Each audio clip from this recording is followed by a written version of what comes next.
Hey, True Seekers, welcome back. It is February 2nd, the 33rd day of the year. Last year, this was the day of the Super Bowl, Super Bowl 48. I have a video post on Super Bowl 48 rigging you should check out. It is super interesting, especially in hindsight, looking at Super Bowl 49. What I want to show you here, though, is the interview on ESPN. I'm sorry, I recorded this. It's sideways. I did not mean to make it sideways, but it's mostly what I want you to listen to, anyhow. So put on your ears here.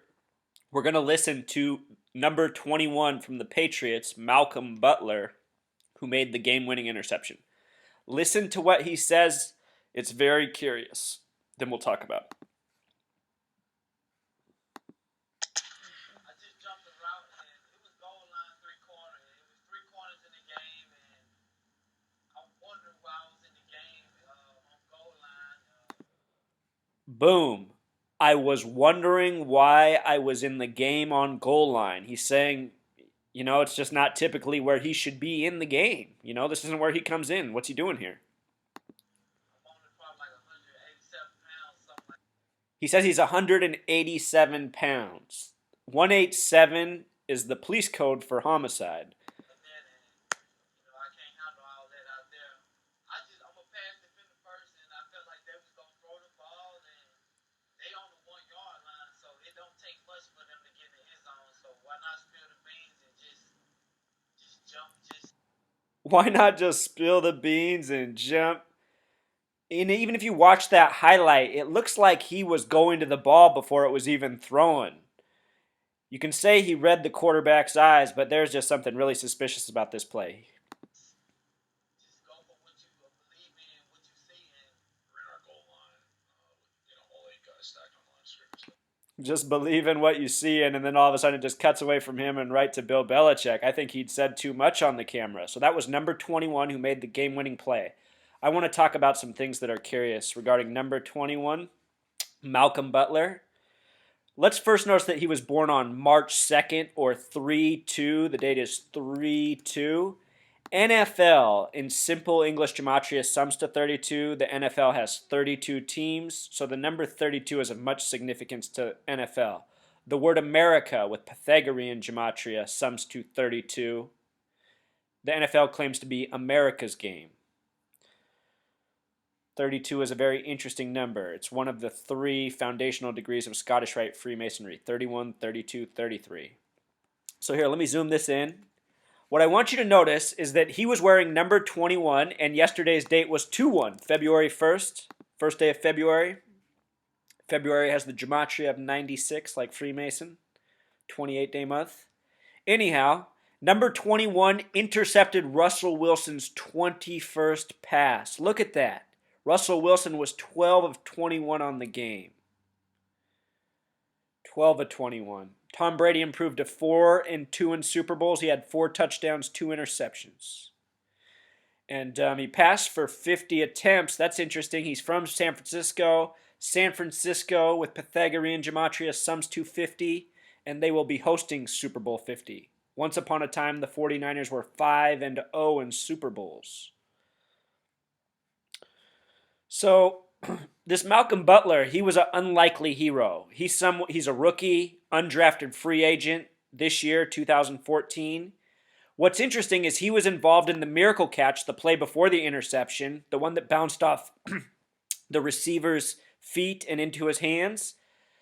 Number 21 on the Patriots is the guy who went up to deflect that ball. He was involved in that play. And as it happens, that play was a 33-yard gain. Isn't that fascinating? 33-yard gain.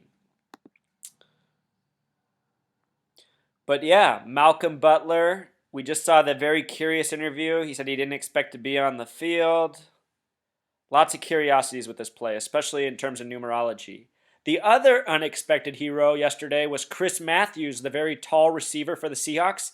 He caught his very first pass in an NFL game in the Super Bowl. His first NFL catch was a 33-yard grab, a good one. And what's curious about his birthday is he's born in October, the only month with 33 gematria. And he has a life number of 34. We're currently in the 34th anniversary of the Georgia Guidestones on the 34th parallel in Georgia. 34 is the 9th Fibonacci number, numbers of life. And this guy had a big first game, 109 receiving yards to match Julian Edelman, the leading receiver for the Patriots. It should be noted that Edelman wore the number 11, and yesterday's date numerology was 11. He recorded the winning touchdown. So here he is, Chris Matthews, number 13 Wikipedia page, listed at 6'5", 25 years old.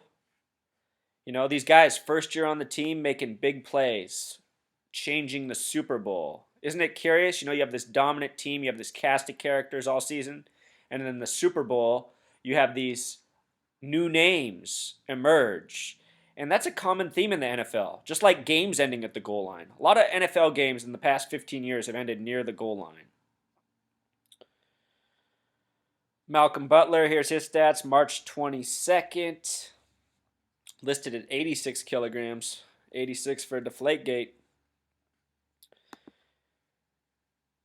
Yeah, just articles on these guys, the unexpected heroes. And if you didn't hear, the video game John Madden, it's been reported in some places it's been doing it for 12 years, in other places 11 years. If it was the 11th year with all this 11 focus, it's the first year it ever predicted the score exactly right. It predicted the game would be New England 28,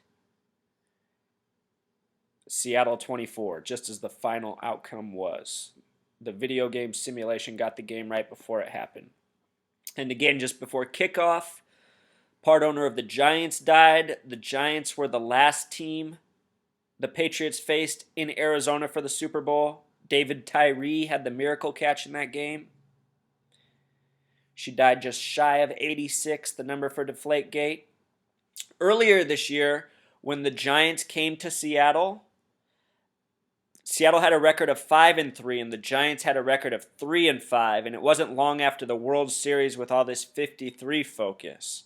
So somehow it seems like these teams have had this weird numerological relationship all season, translating from the World Series where the Giants won to the Super Bowl where the Giants had this tragedy just moments before the Super Bowl began. If you haven't watched my video post back when the World Series was going on and I was making these connections, you should go back and check that out. It's very interesting.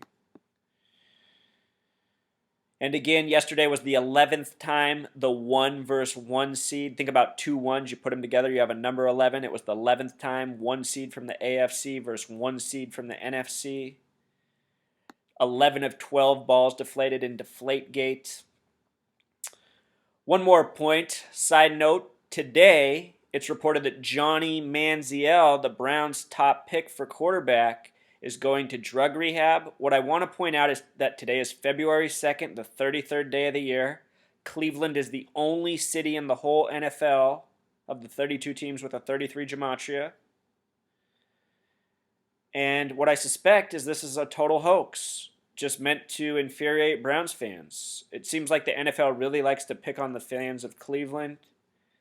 And that's unfortunate because from what I understand, they are good, loyal fans. And, I just think that's how these people operate. They really like to pick on the best of us. Football is just a microcosm of their greater doings.